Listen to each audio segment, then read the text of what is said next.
Moin, ich bin Silent Liz und heute wird wieder mal gemalt. Vorletztes Mal habe ich dieses Bild gemalt. Da habe ich mich in der Natur inspirieren lassen. Da habe ich die Gelbtöne aus den Osterglocken, die gerade gewachsen sind, genommen.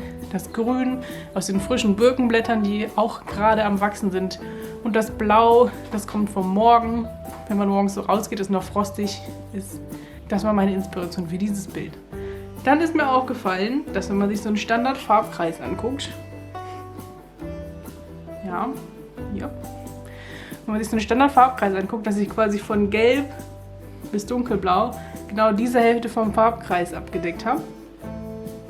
Und dann dachte ich mir, warum male ich mal nicht ein Kontrastbild zu dem Bild, was ich letztes Mal gemacht habe und decke diesmal einfach genau die andere Hälfte der Farben ab.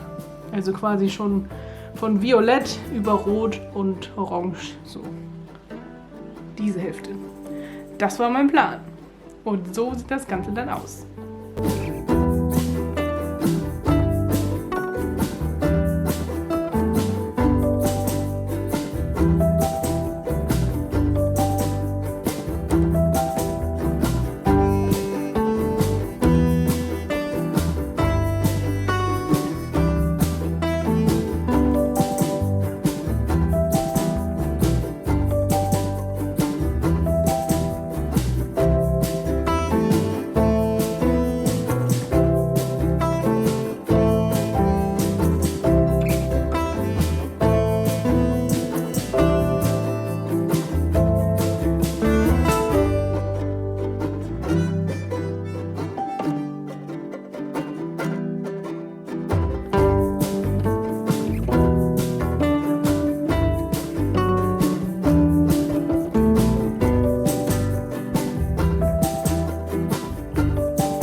Ich hoffe, ihr hattet ein bisschen Spaß beim Zuschauen und ja, ich freue mich aufs nächste Mal und lasst doch gerne ein Like da und einen Kommentar, wie ihr dieses Kontrastbild findet. Auf Wiedersehen!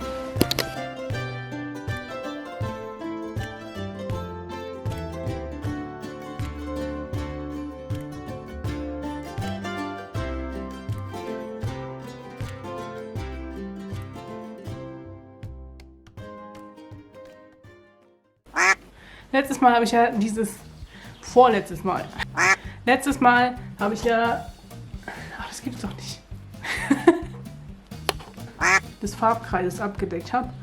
Also von Gelb über Grün zu Blau. Hier so. Ups.